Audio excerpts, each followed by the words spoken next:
जी अस्सलाम वालेकुम। कैसे हैं आप लोग। मैंने सोचा चलें आज का ब्लॉग, क्योंकि सियालकोट में बारिशें ज़ोरों पे हैं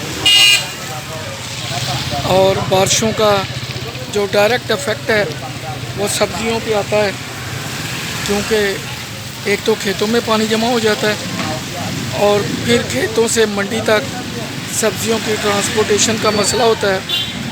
और जब डिमांड में और सप्लाई में फ़र्क आता है तो फिर उसके बाद लाजमी बात है कि चीज़ें नायाब भी हो जाती हैं और महंगी भी हो जाती हैं। अभी मैं इधर मॉडल टाउन के सज्जाद चीमा रोड, जो पुरानी मुरादिया रोड है, उधर खड़ा हूँ। ये खान साहब की सब्ज़ी की दुकान है।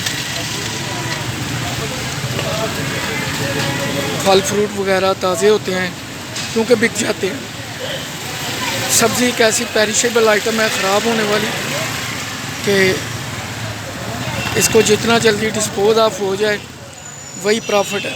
अगर 2 दिन पड़ी रही तो एक तो वेट लूज़ कर जाती है, नंबर 2 इसकी फ्रेशनेस में फ़र्क आ जाता है और फिर कस्टमर ख़रीदता भी नहीं। मुझे याद है मैं जब इस्लामाबाद में था, ministry of sport and culture में, तो लाल मस्जिद के साथ जुम्मा बाज़ार लगता था, शायद अब भी लगता हो।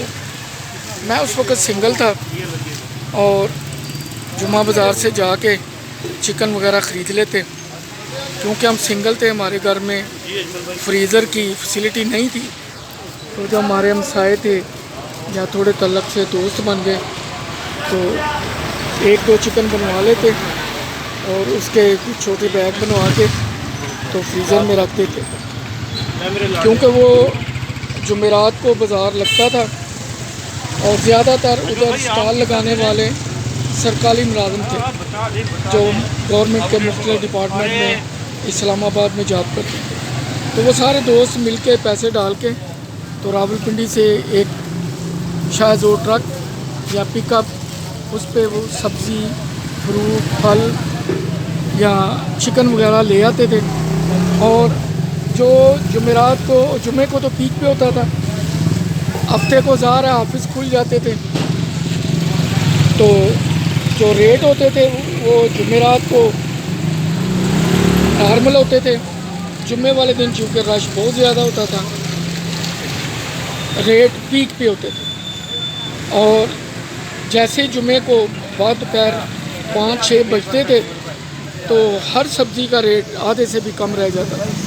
बल्कि कई दफ़ा तो हमने ऐसे भी देखा है कि जो सब्ज़ी बच जाती थी उनकी, अगर वो ट्रांसपोर्ट करके पिकअप में उसको वापस किसी जगह डिस्पोज करते तो पिकअप का किराया ही उसकी सब्ज़ी की या फल की कीमत से ज़्यादा होता। तो मैंने अपनी आंखों से देखा कि वो लोग वहीं जो सब्ज़ी का ढेर था वो वहीं पे छोड़ के चले जाते थे, और ज़ाहिर है उन्हें एक माकूल इनकम हो चुकी होती थी, लिहाजा वो ये नहीं फील करते थे कि उन्हें नुकसान हो गया।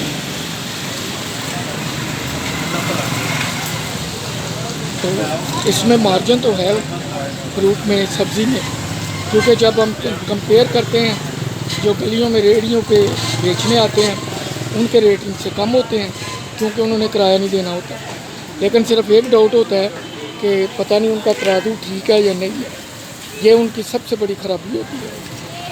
और कुछ सब्ज़ियां, फ्रूट आजकल चंकी पे या गदा गाड़ियों पे जब इन पे आते हैं तो वो बाकी बहुत ज़्यादा सस्ते हो जाते हैं।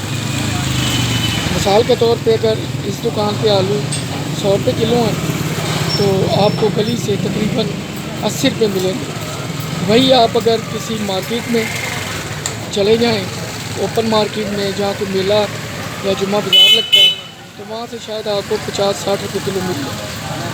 वो भी 50 रुपये किलो बेच के भी 10-15 रुपये कमा रहा होता है, और ये लोग 80 रुपये बेच के 30-40 कमा रहे होते हैं। इनसे पूछो तो ये कहते हैं जी हमारे किराए हैं, हमारा बिजली का बिल है, लेकिन धुआं तो कस्टमर का निकलता है। और सच पूछें तो किसान को कुछ नहीं मिलता।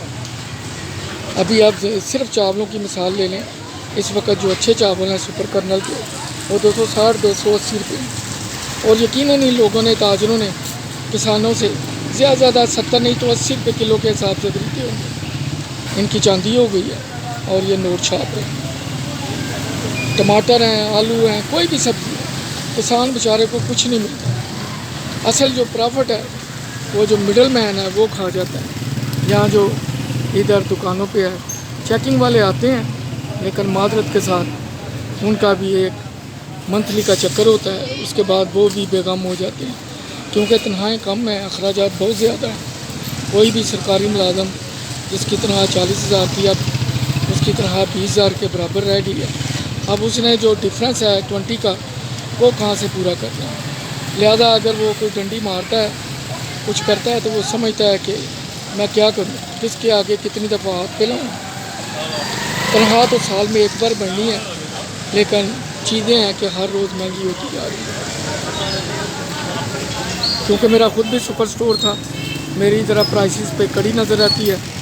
कभी इंशाल्लाह ऐसा ब्लॉग बनाऊंगा जिसमें आपको मैं कंपैरिजन बताऊंगा कि 2005 में, 2010 में या 2012 में, 18 में, 13 में और 22 में प्राइसों का क्या फ़र्क है। आपके होश उड़ जाएंगे, आपको 2 दिन नींद नहीं आएगी सुबह। सिर्फ मैं 2017 की बात बताने लगा हूँ कि उस वक़्त जो ऑयल का पैकेट 150 का था, अब वो 580 से वापस मेरा ले 540 पे आया। वो भी कोई मलेशिया से पाम ऑयल के शिप चले हैं, जो मौजूदा सेटअप आया है उन्होंने मंगवाए हैं, तो ऑयल की प्राइस थोड़ी सी डाउन हुई। क्योंकि जब पेट्रोल की और बिजली की कीमतें बढ़ती हैं तो हर चीज़ की कीमत बढ़ जाती है। आपके लिए ये भी सरप्राइज़ होगा कि जो बिजली की कास्ट है वो 4,200 है और जो फ्यूल प्राइस एडजस्टमेंट है वो 2,200 है। क्या परेशानी है? कोई भी गवर्नमेंट ना बिजली की थेफ्ट रोक सकी है और ना बिजली के बिलों की रिकवरी रोक सकी है। और जो जितना सर्कुलर डेट होता है वो फ्यूल प्राइस एडजस्टमेंट या दूसरी मद में हम लोगों से जो रेगुलर पे करने वाले हैं उनसे वसूल कर लिया जाता है। अभी देख लें, आपके आंखों के सामने है मुल्क में जो भी हो रहा है। कोई कालाबाग डैम की बात नहीं करता है, कोई इसलिए नहीं कहता कि बाहर निकलो घी महंगा हो गया है, बाहर निकलो चीनी महंगी होगी, बाहर निकलो बिजली महंगी होगी। हाँ, अपनी सीट जब जाती है, अपना इक़्तिदार लरज़ता नज़र आता है तो फिर इन लोगों को धरने भी याद आते हैं और कहते हैं जी बाहर निकलो और नारेबाजी करो, गिरेबां पकड़ो, चोर चोर कहो। असल चोर तो मेरा ख़्याल है वही हैं जो इन चीज़ों को, कीमतों को कंट्रोल करते हैं। यह तो सिर्फ असम्बली के 270 या 470 मेंबर हैं जो डिस्टर्ब होते हैं, लेकिन जो 22 करोड़ आवाम को टीका लगाते हैं उनको पूछने वाला कोई नहीं। खैर, बात सब्ज़ी से शुरू हुई, थोड़ी सी सियासत भी शामिल हो गई है। चलें, मुझे अपनी दुआओं में याद रखें। तो ऐसी बात जो नागवार गुजरे तो मादरत चाहूँगा। इंशाल्लाह फिर मुलाकात होगी। मुझे अपनी दुआओं में याद रखें। कोई जुमला, कोई लफ्ज़ ऐसा तो मादरत चाहूँगा। मेरा चैनल लाइक करें, सब्सक्राइब करें, शेयर करें। आपका बहुत बहुत शुक्रिया।